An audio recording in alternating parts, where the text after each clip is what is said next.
Bem, pessoal, muito agradecido pela presença de vocês, ao pessoal que está acompanhando online, muito agradecido também.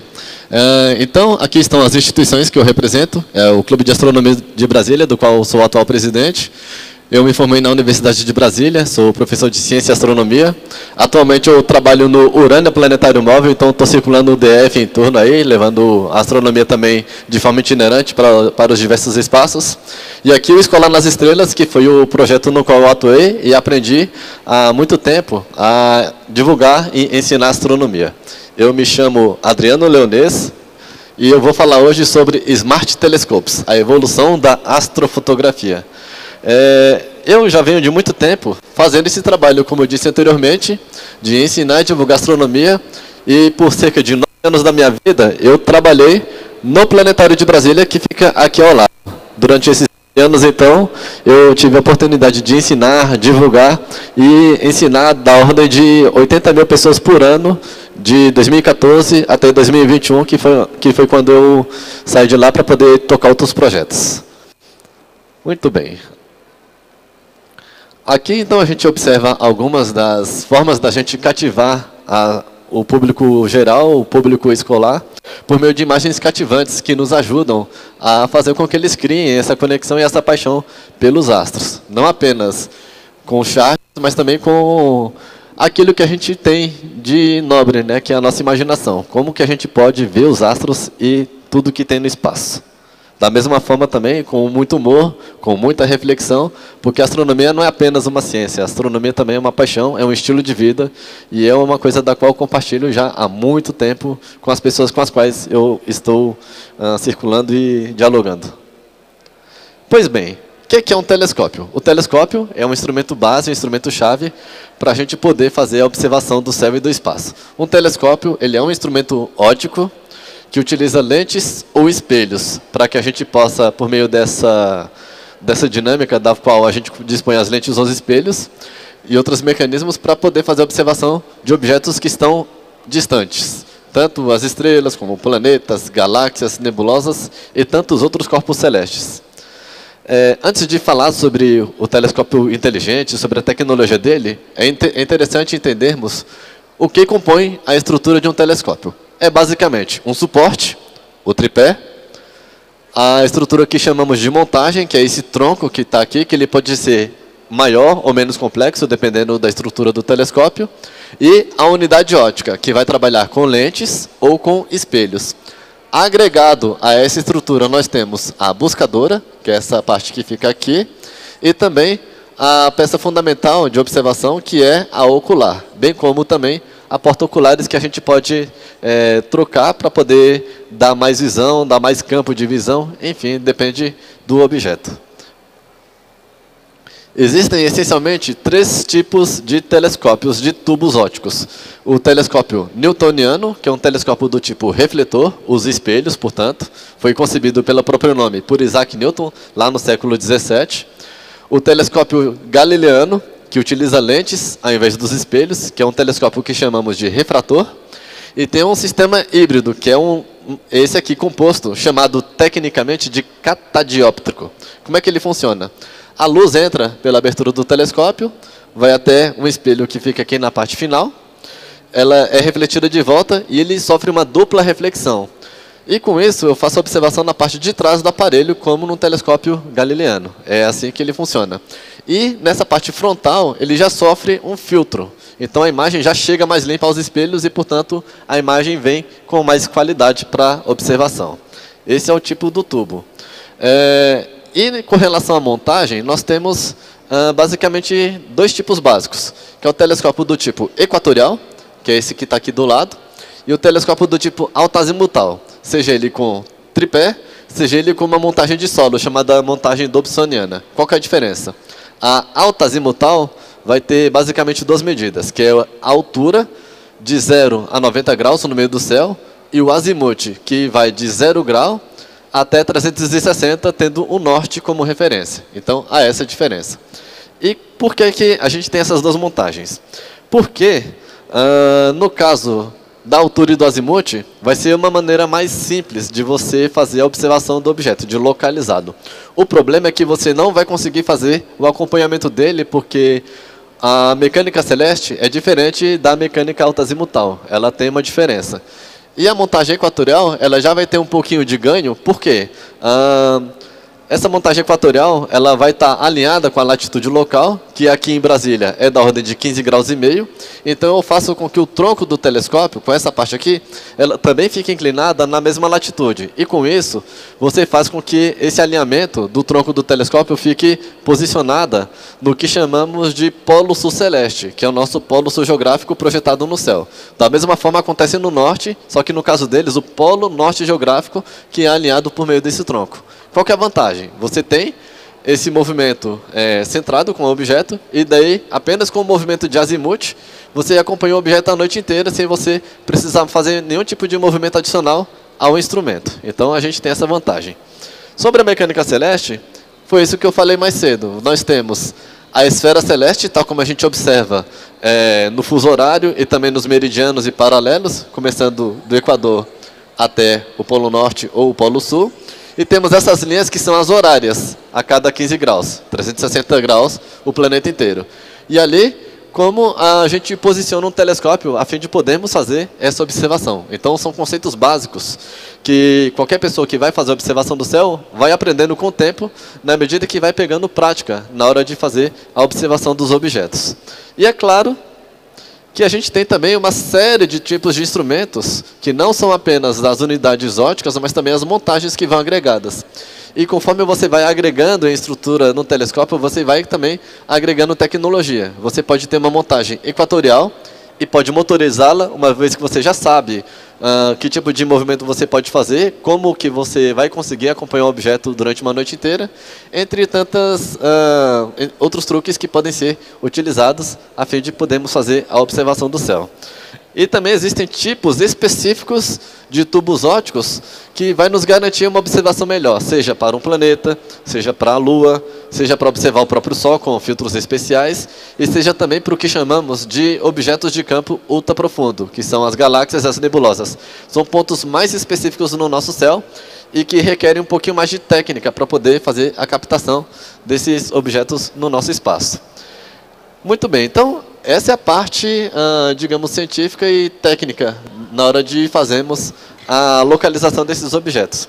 Agora, a parte de registro, essa demorou um pouquinho mais. Os primeiros registros, a gente vê, por exemplo, em pinturas rupestres, na arqueologia, mas documentado mesmo, publicado, aí teve um grande cientista que teve esse mérito, que foi o Galileu Galilei. Esse registro aqui é da obra dele chamada Siderius Nuncius. Então a gente vê um desenho feito à mão da nossa Lua. E aqui a imagem à direita nós vemos a imagem das Pleiades, que é um aglomerado celeste aberto de estrelas de cor azulada. Ali como ele a desenhou, né, na medida em que ele foi conseguindo observar cada estrelinha. E esta aqui é uma imagem de campo profundo que foi feita há muitos anos atrás pelo telescópio Hubble. A imagem ali acima a gente observa aquele desenho de A ou de V, aquela é a constelação de Touro. Aquela estrela vermelha é chamada Aldebaran. Aldebaran, literalmente, em árabe, significa aquele que segue. E, para quem já assistiu Cavaleiros do Zodíaco em algum momento, vai se lembrar do Cavaleiro de Touro de mesmo nome. Então, portanto, ele segue as Pleiades, que é esse agrupamento aí de 7 estrelas azuladas. E fazer astrofotografia é um grande desafio, porque a matéria-prima, digamos assim, básica para qualquer astrônomo é a observação do céu. Portanto, a gente precisa de um céu limpo para fazer a observação de estrelas. O que nas condições atuais de hoje à noite não está sendo possível. Não existe telescópio, instrumento óptico que seja capaz de observar através das nuvens. E então se faz necessário irmos para áreas afastadas da cidade, preferencialmente locais altos, da ordem de 2, 3 mil metros de altura, que é para exatamente fugir das nuvens mais carregadas e termos maiores condições de termos céu limpo. E é muito comum para qualquer grupo astronômico de marcarmos um evento de observação e daí a gente observa aqui, faz o teste tudo certo e o céu está limpo. Dá poucos minutos e o tempo nubla. Isso é uma coisa que acaba incomodando bastante por conta de todo um planejamento prévio que é feito para a gente poder fazer a observação. E ali a gente vê uma chave que é sobre quando a gente vai, em certas épocas do ano, para poder ir para uma área rural, levar todo o maquinário e fazer a observação do céu e também a fotografia. Mas a fotografia ela tem um desafio porque você vai passar a noite inteira acordado. Você vai demandar um tempo para poder fazer a observação dos seus objetos e dos corpos celestes de sua preferência. Só que o que acontece? Nós temos um probleminha. Para fazer astrofotografia de qualidade, é necessário fazer uso de equipamentos específicos que podem ser bastante caros. Alguns desses equipamentos necessários para fazer a astrofotografia de qualidade vão incluir esse maquinário todo que vocês estão observando. Esse cidadão aqui é um amigo meu, o Marcelo Domingos, que já foi presidente do Clube de Astronomia, e esse aqui é o equipamento que ele possui. E aqui do lado é um outro tipo de equipamento, uma parafernália toda, que pertence a outros colegas nossos da astrofotografia aqui do nosso país. Vocês podem perceber que aqui existe toda uma série de equipamentos aqui, que se eu for falar agora o que é qual, aí vocês talvez não vão conseguir identificar. Mas não se preocupe que eu vou detalhar um por um o que são esses equipamentos. Os componentes para fazer a astrofotografia. Temos a foto do Marcelo de novo. Precisamos de uma câmera, que é essa unidade avermelhada que está aqui, na parte do telescópio. O telescópio, evidentemente, que é a unidade óptica aqui, para a gente poder fazer a imagem. Existem instrumentos que, ao invés de você usar o tubo óptico, né, no caso o telescópio, você já usa a própria câmera para fazer a imagem. Hein? Você não demanda do tubo óptico, você só precisa da câmera para tal. Preferencialmente, uma montagem que seja equatorial, que é essa unidade aqui, e motorizada. Por quê? Você não vai ficar toda hora fazendo o movimento de manivela no telescópio para acompanhar o objeto. Então, esse movimento de forma eletrônica, ele se faz necessário. Precisamos de oculares, que é a unidade óptica que vai aqui na ponta da sua câmera. Filtros de luz, porque, em geral, uma imagem de fotografia ela é feita, como é que se fala? Em monocromático, preto e branco. Então, você usa os filtros para poder fazer uma imagem avermelhada, uma imagem verde e uma imagem azul. Depois, no computador, você vai empilhar todas as fotos para poder gerar a imagem final colorida. Isso vai depender, claro, do tipo de objeto celeste que você está captando. Aqui também se faz necessário adaptadores para a câmera, porque nem sempre a sua câmera vai se acoplar direitinho à unidade óptica, ao telescópio.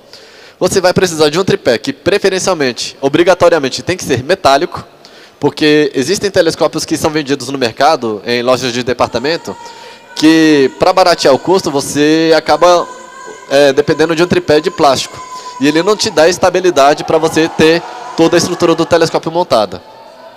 Uma bateria externa, já que você vai trabalhar à noite, e não é sempre que você vai ter uma unidade ligada à tomada para tal. Vai precisar do seu notebook aqui para poder toda hora estar fazendo o controle das imagens. Além, é claro, adaptadores, extensões, ferramentas, enfim, outros materiais que são fundamentais para esse tipo de atividade. Vocês veem, é muita coisa que é necessária para se fazer uma fotografia. E é importante que se saiba escolher o equipamento e ter o conhecimento técnico para poder operar cada um desses componentes. Então, isso vai exigir prática, vai exigir dedicação, vai exigir um pouco de estudo. E isso vai te dar um certo aprendizado dos muitos componentes, mas não é qualquer pessoa que tem paciência, tem esse discernimento, vai ter esse conhecimento para poder fazer isso tudo e de uma vez. Estamos num momento tal em que as pessoas querem produzir material e de forma célere, que não exija tanto tempo assim para que se possa ter os mesmos resultados do que se você fosse levar 6 meses, 8 meses para estudar e fazer a aquisição desses equipamentos. E o valor a ser gasto com um equipamento desse pode ser um complicador, porque o poder aquisitivo, sobretudo de nós brasileiros, em sua maioria, para essa finalidade, esse hobby não é tão grande. Então, isso vai ser um complicador para muitas pessoas. Pois bem, existem alternativas, mas antes delas, aqui está mais ou menos o custo médio de cada equipamento que eu listei anteriormente. Uma câmera, aí aqui eu coloquei para o valor mais raso possível. Uma câmera boa, você consegue comprar uma seminova da ordem de 1.500. Um telescópio razoavelmente bom, um refrator de boa qualidade, está na ordem de uns 4.000. A montagem equatorial robusta está na faixa de uns 7. As oculares 1.500. Enfim, aí aqui a gente vê cada componente e o valor total chega a R$30.000. Todos os componentes necessários, fundamentais, para fazer uma fotografia do céu de qualidade, ou pelo menos com o mínimo de aceitabilidade, digamos assim. Bom, aí que entram os nossos amigos os Smart Telescopes. Um Smart Telescope, ou um telescópio inteligente, que ele é? Ele é um equipamento de observação astronômica, evidentemente, que utiliza tecnologia avançada para aprimorar a experiência de observação e fazer com que ela seja mais interativa para nós e personalizada. Ele vai consistir num telescópio, num instrumento, que é conectado a um dispositivo eletrônico, que pode ser um notebook, pode ser um smartphone, pode ser um tablet. E você consegue controlar esse aparelho a partir de uma unidade remota, que é o tablet, que é o smartphone, que é o notebook. E o usuário pode selecionar qualquer objeto celeste na base de dados e fazer com que o telescópio já vá fazer essa observação diretamente por meio desse instrumento, sem você precisar fazer mais nada nele. Quais que são os modelos aqui? Esses são os nomes: o Unistellar Evoscope, o Vaonis Stellina, o Sista S50, o Dwarf-2 e o Celestron Origin. Assim, por esses nomes, talvez vocês não saibam o que é o que. Calma, podem ficar tranquilos, que o professor Adriano vai mostrar para vocês qual é qual. O Vaonis Stellina é aquele primeiro da ponta, da esquerda para da esquerda para a direita de vocês. O ZWOC Stars é aquele preto ali. O Dwarf-2 é esse do centro. O Unistellar Evoscope é esse tubão aqui. E o Celestron Origin é esse de cá. Esse é o primeiro aqui da direita de vocês. Esses são os modelos que estão no mercado hoje, que fazem a parte de astrofotografia sem você fazer mais nada. E, gente, vocês viram que era aquela parafernália toda. O Smart Telescope é só isso aqui, ó, para poder fazer a fotografia. Então, é muito mais simples. É tão simples que você pode levar o instrumento para qualquer lugar e carregar na sua mão. Então, essa é a maior vantagem de um instrumento. Você vai pegar o seu telescópio, vai pegar o teu celular, vai rodar, pelo menos aqui em Brasília, para ter um céu mais ou menos razoável, vai rodar uns 60 km para a área rural, e aí vai poder fazer as fotografias a noite inteira e já poder publicar na mesma hora, porque cada instrumento ele já vai poder ter um sistema tal que você vai poder controlá-lo por meio do aparelho, e esse telescópio ele já vai ter a inteligência de ter um banco de dados que vai estar integrado com o GPS do seu celular, e com esse celular você já vai poder fazer as observações de forma que as imagens elas já vão estar fazendo o que chamamos de auto-stacking, ou seja, vai ser um empilhamento automático. Com isso, você já vai conseguir fazer as observações e ter suas primeiras fotos, sem ter esse trabalho todo de estar fazendo o alinhamento do telescópio, estar consertando toda hora a imagem, colocando ele de volta no lugar, mexendo com um bocado de fios. Não tem nada disso aí. Aqui, nós temos o Dwarf-2. O Dwarf-2, que é esse telescópio aqui, ele cabe mais ou menos do tamanho de um pacote de câmera fotográfica profissional. Ele é muito pequeno como o outro. Aqui, ele tem uma vantagem também, que ele é um telescópio que faz telefoto. O que significa dizer? Ele tem uma câmera aqui que vai fazer uma unidade macro, e ele vai utilizar uma outra câmera aqui para poder fazer o zoom do objeto de sua preferência.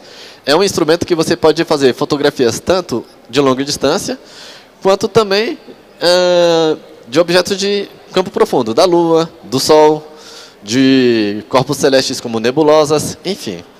Aqui nessa próxima imagem, vamos fazer uma pequena demonstração do que é esse instrumento.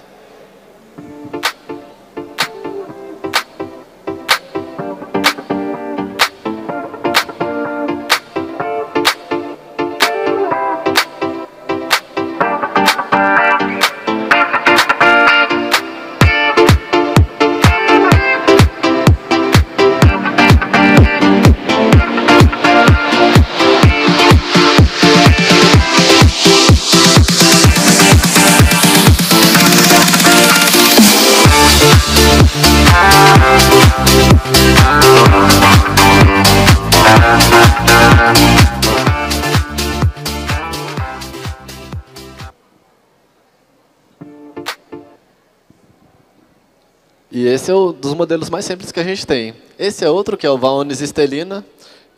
Aqui a gente observa como é que é a estrutura dele. Ele tem mais ou menos essa altura, da ordem de 1 metro de tamanho. Ele é já um pouquinho mais robusto, mas também igualmente portátil, se compararmos aos instrumentos atuais. Esses são alguns objetos que ele consegue captar. Daqui a pouco eu mostro outros tipos de detalhamento. Aqui, portanto, temos essa aqui é a nebulosa de Orion. Essa aqui é a nebulosa Helix. E essa imagem da direita aqui é o aglomerado estelar Omega Centauri, que é uma esfera de estrelas. Então, são alguns exemplos de objetos que esses instrumentos podem captar. Esse é outro exemplo, é o outro tipo de telescópio, ele é o Vaonis, só que com um modelo mais simples, apenas com o braço agarrando o tubo principal. Aqui do lado a gente observa como é que a gente tem a interface do aplicativo que ele usa. Geralmente cada telescópio já vai te dar um acesso a um aplicativo de sua própria natureza. E o corpo celeste que está sendo captado e observado já em tempo real. Então a gente tem muitas opções. O top de linha da cambada toda são esses próximos dois que eu vou apresentar, que é o Unistellar Everscope. Ele já se parece mais com um telescópio convencional, onde a gente observa uma unidade ótica que é maior, da ordem de 4 polegadas e meio, isso é 12 centímetros e pouco. E ele tem uma outra vantagem, que para aqueles que ainda querem fazer... Isso. Aqueles que ainda querem fazer observação do céu diretamente, podem vir direto para ocular pela lateral dele e ver essa mesma imagem que está sendo captada aqui. Aqui, esse telescópio tem a vantagem, por meio do aplicativo dele, de você também poder fazer a observação do céu, também poder fazer o registro e também poder já imediatamente compartilhá-lo nas redes. Facebook, Instagram, o X, a turma toda aí das redes sociais. Aqui do lado a gente tem algumas das características, que é, por exemplo, o sensor. Ele utiliza já uma CCD que fica na parte final, junto ao espelho. Ele utiliza uma lente especial da Nikon. Ele proporciona um telescópio tudo em um, né, no telescópio. Ele já vai ter um banco de dados integrado de todos os objetos celestes possíveis de serem observados e um computador de bordo. E o top de linha da turma toda é o Celestron Origin, que foi lançado há poucos meses. Esse instrumento, a Celestron, ela já é uma marca consolidada de telescópios, tanto de refratores quanto de refletores, e que agora está no segmento também dos telescópios inteligentes. Desses telescópios todos que eu citei, tanto o Celestron Origin quanto o Unistellar Everscope são os telescópios que vão demandar um pouquinho mais de recurso para serem adquiridos. Aqui estão alguns detalhes do que cada telescópio vai apresentar. Sendo o primeiro, que é o mais importante para você poder ter uma imagem de melhor qualidade, que é a abertura do instrumento. O Cista e o Véspera tem 50 milímetros e o Origin ele vai ter 150, ou seja, 15 centímetros de abertura. A distância focal, que sensor que ele vai utilizar, a amplitude do sensor, o tamanho dele, a estrutura da diagonal, resoluções por pixel, limites de arcos de segundo, que seria aqui a área do céu que você consegue captar, padrões de campo de visão em graus, que a gente observa ali embaixo, e áreas do céu que ele pode observar. Então, tudo que vai estar detalhado, e essas informações são importantes para você saber qual instrumento e quanto você está disposto a desembolsar para poder estar adquirindo cada um deles. Bem, tá, mas você falou de telescópio, você falou de que esses objetos são capazes de observar a Lua, planeta e tudo mais. Qual que é a diferença das fotos que eles podem adquirir?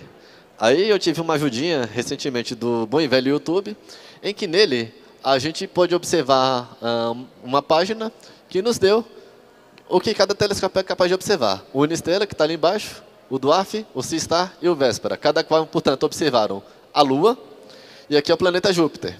E aqui, como é que é observado cada um desses objetos por cada um desses instrumentos.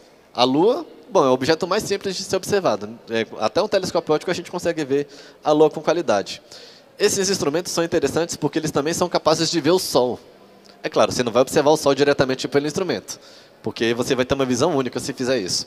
Então, esses telescópios você vai observar da tela do celular, vai poder fazer o controle de contraste, de brilho, de tantas outras coisas, e daí vai poder ver os detalhamentos, aplicar o filtro de sua preferência, e ver mais detalhes ou menos detalhes das manchas solares, ou de qualquer outra estrutura do Sol, por meio de cada um desses aparelhos. O interessante aqui é com relação ao sensor, para poder fazer a observação de corpos celestes de campo profundo. Nesse caso, estamos falando da nebulosa de Órion. A nebulosa de Órion é o objeto preferido da maioria dos astrofotógrafos para início de atividade, porque é relativamente fácil de mirar e centrar esse objeto.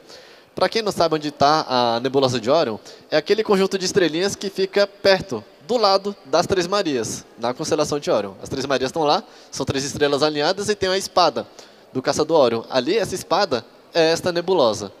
E daí, conforme cada instrumento aqui, a gente vai ter mais ou menos detalhes dessa área aqui esfumaçada, dos pontos brilhantes, que são as estrelinhas, das áreas escuras, que são as nebulosas que a gente observa aqui, de emissão e tudo mais.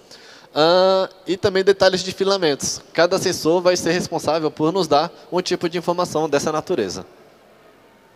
Quanto que vai custar cada brinquedo desse? Bom, o mais caro deles, foi como eu falei, é o Unister Levoscope. E o Celestron Origin, ele também vai custar dessa faixa de R$26 mil.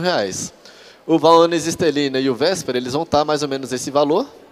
O menos caro deles é o do AF2 e o ZWO Seastar S50, cada qual custando na faixa de R$3 mil.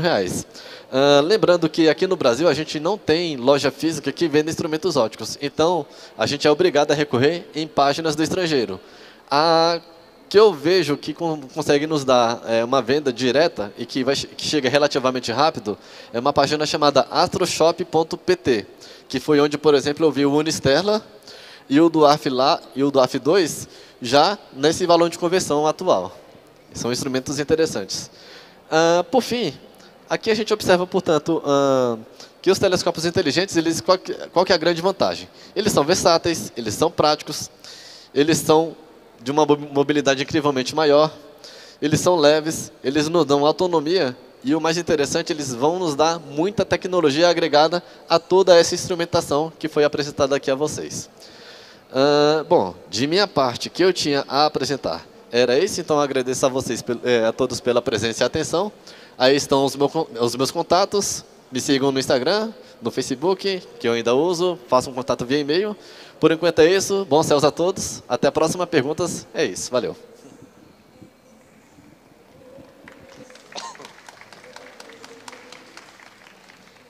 Eu tenho alguns minutinhos para pergunta, pode falar.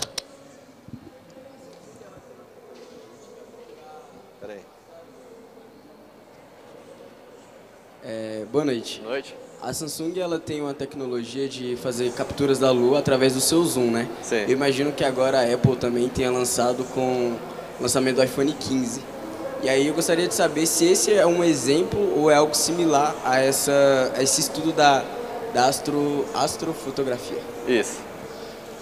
Já é um avanço, porque, por exemplo, no caso da Lua, é um objeto relativamente fácil, como eu citei anteriormente, de fazer a fotografia. E essa tecnologia permite que você faça com que o dispositivo, né, no caso o telefone, o smartphone, ele tenha estabilidade enquanto você faz esse zoom. Porque você precisa fazer com que o instrumento fique travado na hora que você vai fazer isso. Na medida que você aproxima, você tende a trepidar a mão, o instrumento, e daí fazer com que a imagem saia do lugar. Então, tanto a Samsung quanto a própria Apple e, posteriormente, outras marcas, elas vão dar mais ênfase na parte de estabilizar o instrumento, né, desse controle de estabilidade para poder fazer a fotografia. Sim, a grande maioria das fotos da Lua, né, são feitas por dispositivos, e os telescópios, sem os convencionais, a grande maioria das pessoas aproximam sim o telefone celular para poder fazer essa foto. E é como geralmente a maioria das pessoas começa. E tem instrumentos que são adaptadores de celular para telescópio, para poder fazer da câmera do celular a unidade ótica, né? No caso, a câmera. Valeu. Mais pergunta? Olá, tô vendo aí que os aparatos, as coisas são bem caras, né? Isso seria só um hobby ou com essas fotos tiradas dá para ganhar alguma grana, alguma coisa ou não? Seria curiosa. Seria possível, sim, você fazer aquisição, digamos, financeira, né, das fotos, porque o maior interesse, no caso dos telescópios, dos smart telescópios, é você levar ao grande público a experiência de poder fazer as observações de objetos de campo profundo e fazer com que o alcance das pesquisações nessa área da astronomia observacional alcance mais pessoas. E daí, com isso, sim, é possível você adquirir um valor razoável. Porque com isso você pode promover, por exemplo, uma experiência é chamado nos Estados Unidos, no exterior, de Star Party, que são essas atividades de observação livre. Com isso você consegue atrair o público, você consegue, sei lá, cobrar ingresso, enfim. Aí você vai longe. Você não vai ganhar necessariamente dinheiro com as fotos em si, você vai ganhar com os eventos que você promove, entendeu? É isso. A pergunta vai mais ou menos na esteira do que ela perguntou. Tem algum site ou alguma comunidade que valorize a astrofotografia?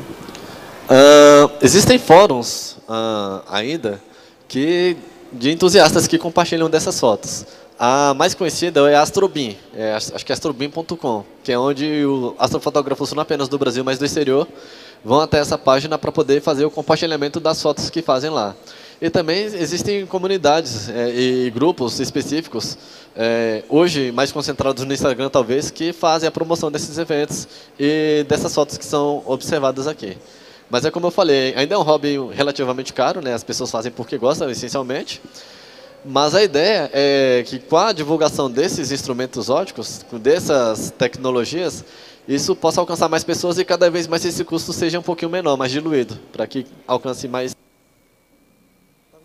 Ok, obrigado. Valeu. É que eu sou um amante da astrofotografia e eu não encontro mercado para expor minhas fotos. A gente teve uma exposição agora no MAB de astrofotografia, no Museu de Arte de Brasília. Foi bem interessante. Valeu. Mais alguém? Pessoal, então, por enquanto é isso. Muito obrigado. A gente se vê por aí, tá? Na Campus. Valeu.